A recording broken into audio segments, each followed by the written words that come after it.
नमस्कार दोस्तों, कैसे हैं आप सब। उम्मीद करती हूँ कि आप सब बहुत अच्छे होंगे। आज के वीडियो में हम बात करते हैं जितिया व्रत कथा के बारे में। तो जब भी आप व्रत करती हैं तो कथा आपको ज़रूर से ज़रूर सुनना चाहिए, चाहे ब्राह्मण के मुख से सुने, खुद बोले, ग्रुप में सुने, जैसे भी सुने ज़रूर सुनना चाहिए। जितिया व्रत 3 दिवसीय होता है। हर माताएं अपने संतान की लंबी उम्र के लिए, उज्जवल भविष्य के लिए ये व्रत रखती हैं और इसे खर जितिया के नाम से भी जाना जाता है। चलिए आज के वीडियो में हम बात करते हैं जितिया व्रत कथा के बारे में।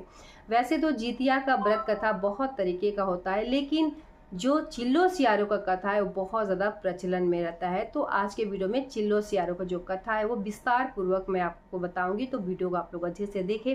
कथा तो आपको ज़रूर से ज़रूर सुनना चाहिए, चाहे वीडियो के माध्यम से, ऑडियो के माध्यम से, या फिर खुद भी आप बोल सकती हैं। तो कथा इस प्रकार है। कंचनवटी नामक एक नगर था, वहीं पास में नर्मदा नदी था और वहीं नर्मदा नदी के किनारे एक पाकुर का पेड़ था।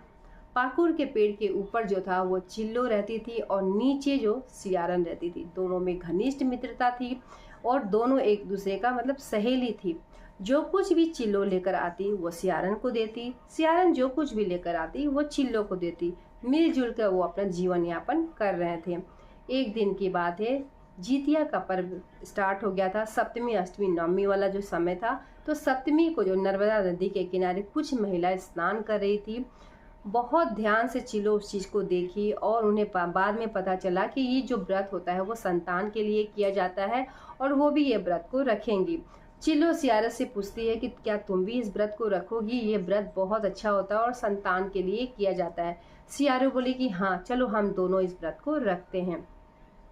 तो जितिया का व्रत दोनों सहेलियों ने रखा। चिल्लो और सियारन ने जितिया का व्रत रखा।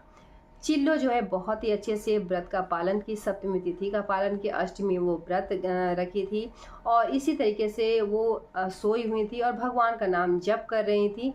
और सियारन को काफ़ी ज़्यादा भूख लगा। दोपहर के समय ही उसे भूख लग गया। किसी भी तरह सहते सहते आधा रात हो गया, बहुत बारिश हो रहा था और भूख के मारे व्याकुल होकर वो इधर उधर करवट फेरने लगी और उसे ऐसा लगा कि जंगल में जाकर कुछ तो मिल ही जाएगा, तो जंगल में क्यों ना जाए। बारिश ज़्यादा हो रहा था। वहीं एक धनी सेठ के घर किसी की मृत्यु हो गया था और वो लाश को जलाने के लिए जंगल में आया। लाश आधा ही जला था बारिश के कारण और आधा इसी तरह रह गया था। सियारन उसे देखकर बहुत ज़्यादा खुश हो गई कि चलो आज का भोजन तो बहुत ही अच्छा मिलेगा। और उसे ये ज्ञात ही नहीं हुआ कि वो जो है जितिया का व्रत रखी है और एक खर जितिया जिसमें मुख में पानी भी नहीं लगाना चाहिए। और वहीं चिल्लो बहुत अच्छे से व्रत को रखी हुई थी और भगवान का नाम का जप भी कर रही थी। और इधर चिल्लो जो है उस जो मरा मृत व्यक्ति का लाश जो है वो लेकर आती है और दम भर के मांस हड्डी को चबा चबा कर खाती है। और जब आवाज़ जो है चिल्लो के कान तक जाता है तो चिल्लो पूछती है कि सियारन ये कट कट का आवाज़ क्यों आ रहा। सियारन कहती है कि भूख के मारे एक तो मैं व्याकुल हूँ और दूसरा जो है नींद मुझे नहीं आ रहा और ठंड भी बहुत ज़्यादा है, जिस कारण मेरा दांत जो है कट कट का आवाज़ आ रहा। चिल्लो बोलती है कुछ ही समय के बाद है, आराम से सो जाओ, सुबह में हम लोग एक साथ मिलकर पारण करेंगे। सियारन दम भर के खाना खा लेती है और वो सो जाती है। सुबह जो है वो सोई ही रहती है और चिल्लो जो है पारण करती है। नियम पूर्वक जो भी नियम है वो सब करती है और जो सियारन जो है अपना जितिया जो है वो भंग कर लेती है। कुछ दिन बाद दोनों की मृत्यु हो जाती है और दोनों मानव रूप में जन्म लेते हैं एक ब्राह्मण के घर। चिल्लो जो है वो छोटी रहती है जिसका नाम शिलावती रहता है और सियारन जो है वो बड़ी बहन होती है जिनका नाम कर्पूरावती रहता है। दोनों बचपन होता है, दोनों फिर जवान होती है, विवाह भी हो जाता है। सियारन जिनका नाम कर्पूरावती रहता है उनका शादी बहुत ही अच्छे घर में, राजा के घर में यानी राजकुमार से होता है। वहीं जो चिल्लो का शादी जो शिलावती रहती है उनका शादी जो है एक मंत्री के बेटे से होती है। दोनों का जीवन जो है बहुत ही अच्छे से होता है, लेकिन सियारन का जन्म यानी कर्पूरावती का जो जीवन है बहुत ही अच्छे से, बहुत आलीशान उनका जीवन होता है। समय यूं ही बीतता गया। कुछ दिनों के बाद शीलावती और कर्पूरावती दोनों के गर्भ में संतान रहता है और दोनों का जन्म होता है। शीलावती का संतान 1, 2, 3, 4 इस तरीके से 7 बेटा उनका होता है, लेकिन कर्पूरावती का जितने भी संतान होता है वो कुछ दिन के बाद मर जाता है। और इस तरीके से जो है काफ़ी साल होते गए। बच्चे जो है शीलावती का बड़े होने लगे और कर्पूरावती का एक भी संतान नहीं होता था, जो भी होता था वो मर जाता था।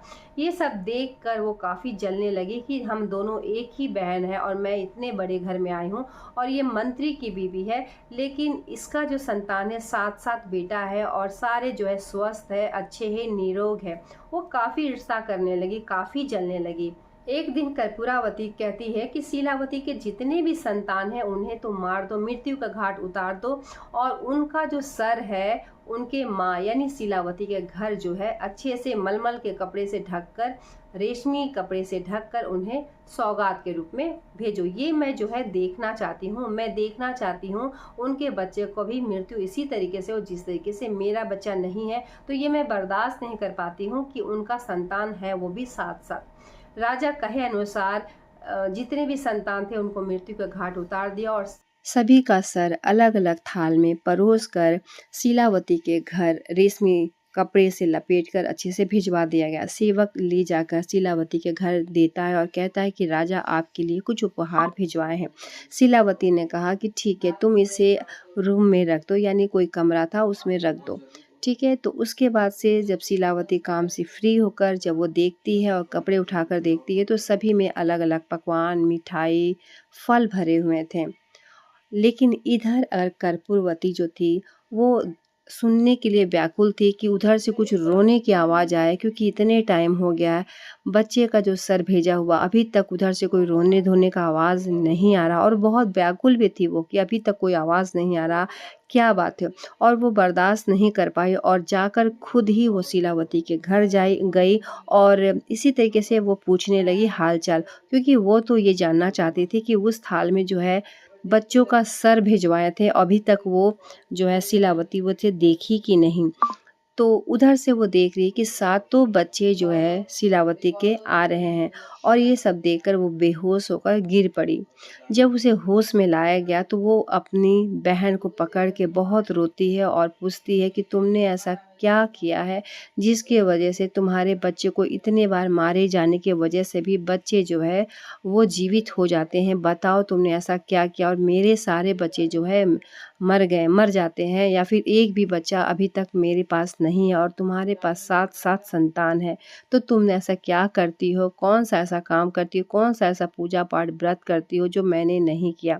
तो उधर शीलावती कहती है कि पुनर्जन्म का कोई बात याद नहीं है, चलो मैं तुम्हें बताती हूँ। पूरा पुनर्जन्म में तुम जो थी वो सियारन और मैं चिल्लो थी और हम दोनों जो है जितिया का व्रत रखे थे। उस जितिया व्रत में तुमने मांस भक्षण कर लिया था और जितिया यानी ये खर जितिया होता है, पानी भी नहीं पिया जाता है और तुमने अपना जितिया जो है भंग कर लिया, जिस कारण इस जन्म में तुम्हारा कोई भी संतान जीवित नहीं हो रहा।